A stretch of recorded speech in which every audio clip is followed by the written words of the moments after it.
today we're talking about, your candidacy, running for state representative. Can you kind of talk to me a little bit about why did you decide that you wanted to run for state representative for these, counties out here in West Texas? Yeah, I've been watching the local politics and what's going on with our representatives, and all I've seen is corruption. It's one thing after another. It's funneling of $15 million to a lobby group out at Schleiermacher. It's giving tax abatements to nuclear waste plants. It's attaching riders to bills that get vetoed, specifically the domestic violence bill. I'm watching property taxes go through the roof. I'm watching $60 million of taxpayer money go to a hotel downtown Odessa with $3 a year return on investment to the taxpayer. So that's $60 over 20 years. And these things, that's not what I served this country for. I served this country so that we would have freedom. We would elect people that would reduce tax rates. We would elect people to be fiscal conservatives. And what we've got is people that are out there running for themselves. We got people that are enriching themselves, people that are owned by lobby groups. And I want to make a difference. I want to serve this country. I want to serve this state, and I want to serve our district again. I want to fight for the taxpayer, and I want to make sure that we do have a fiscal conservative, someone that is a good caretaker of the tax dollars, someone that makes sure that we take care of the oil companies that we can produce, but we also allow ourselves to be caretakers of the land. And, we can also make sure we protect groundwater at the same time.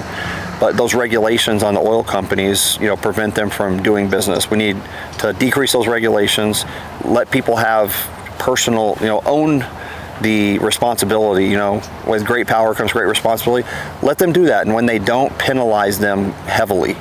But for the taxpayer themselves, we need someone that'll be a fiscal conservative, lower property taxes, take care of our people, and then fight for the district and not fight for the state house speaker or for Democrats.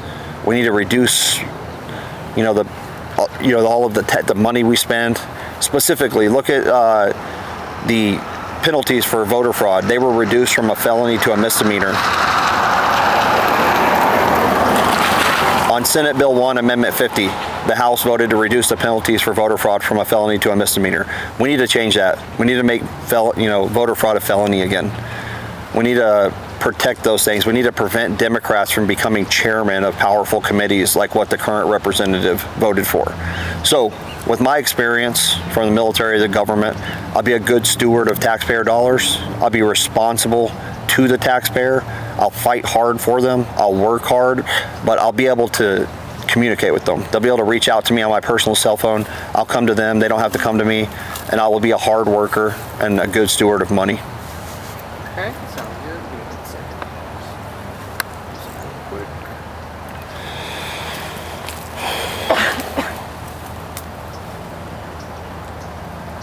Okay. And so, kind of talk to me about, if elected, you mentioned, several things that very important to you. If elected, what's kind of the first thing that you really want to tackle in office? What's kind of number one on your priorities? So the first thing I'm going to do is work with Representative Tom Craddock on the Grow Texas Fund. We're going to get that reinstated and passed through the House. We're going to focus on making voter fraud a felony again. We're going to secure the border.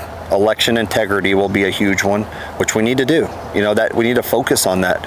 We need to focus on getting a governor in there, which I believe we will have a governor that comes up, and work with him. We need to pass hard state laws that benefit the constituent. We need, there's a lot of things, like specifically in Ector County, West Odessa, we need to look at parks for kids. We need to focus on schools. We need to focus on fully funding our law enforcement so that we do protect the citizens. We got a weak border and we don't have full funding for law enforcement or for the schools. We start having problems and they add up. So state representatives need to be responsible to the people. They need to be in there talking to law enforcement, the fire departments, the mayors. I'm going to support the mayors of our cities, the local governments from the top down, and that's how things work. It comes from the top down. You support them, they get things done, and then when it needs to come back up from the bottom, then I'll be in connection with them. They'll be able to come out and see me. I'll come see them, and we'll work on what the taxpayer wants, not what lobby groups want. And then obviously out here, oil and gas runs just about everything. Deep, You yep. know, what are you planning to do to make sure that, you know, the oil and gas industry is out here is protected and the workers who work in the oil fields are protected? Well, and that's something that I'll focus on heavily, and I talked about that earlier, is regulations. I want to, you know, our Constitution was for the people. It was to limit the government, not for the government to limit the people. So we need to reverse that. We need to reduce regulations. But like I said before, when we reduce regulations on the oil and gas industry, we're going to put a lot of responsibility on them to do the right thing, to be good stewards of the land. And when they're not, you know, if there are bad operators, then we'll punish those bad operators harshly. But the good operators, you know, we don't need to penalize people with taxes because they do a great job. And that's how it currently works. The better you do as a business, the more penalized you become. You know, the better you do as a homeowner, the more penalized you become, you know, with property taxes. That needs to end. We need to lift those restrictions. We need people that pay for their home. You know, they spend their whole life saving and buying a home, then they can't afford to live in it when they retire because of property taxes. That's not fair. We need to change that. The elderly, you know, they build this like a beautiful home behind you, spend their whole life paying for it, but then when they retire, they can't afford to live in their dream home.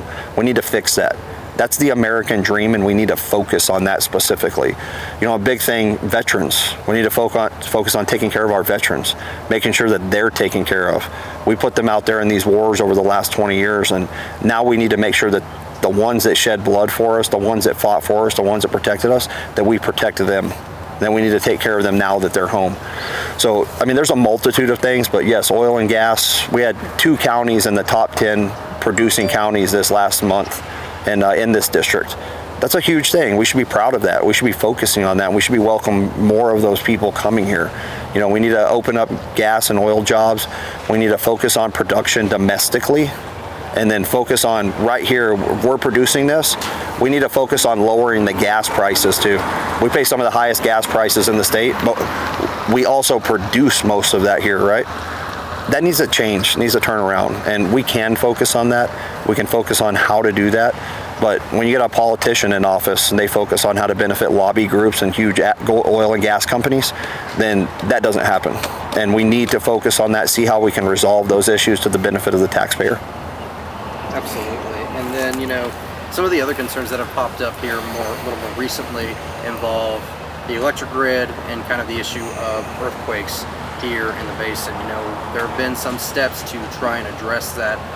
What are your thoughts? This falls back on the oil companies. So railroad commissioners should be doing their jobs. And, you know, we have railroad commissioners in now. And I know of families that have these oil and gas industries with the saltwater injection, the depth they're drilling at, and there's restrictions, but no one's actually going out and measuring those to make sure that they're doing them correctly. And when you ask a railroad commissioners to come out and do it, and they refuse to because they're bought off by oil companies, that's a problem for the constituents of the district. That's a problem for our water tables. That's a problem for, I mean, we have a nuclear waste plant right in an area where we're having heavy earthquakes. It's not a good idea. You know, these things that the legislature should have thought about before they approved a license out there.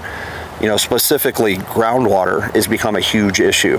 And this is where I go back to the oil and gas companies. The railroad commissioner is supposed to be regulating these things and protecting it, but we need the railroad commissioners to be holding those oil and gas companies responsible if they're bad operators, not the taxpayer taking on all of that money to repair those things.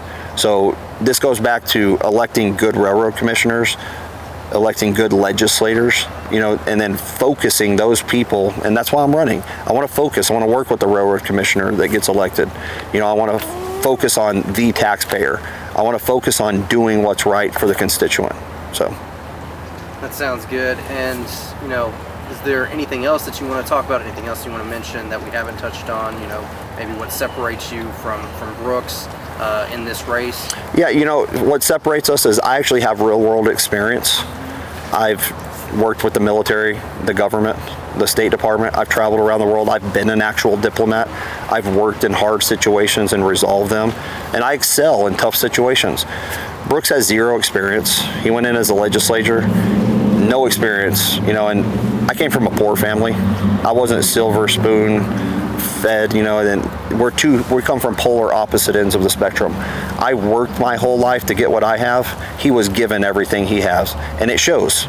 You know, there's scandals, there's lobby groups involved, all on his part, not on my part. So that's what I came here for. I want to give us a strong Christian conservative to represent the district.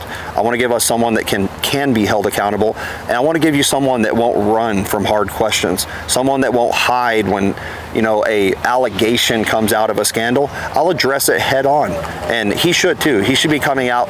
And if these allegations against him are indeed false, why isn't he publicly screaming from the rooftops that this is false?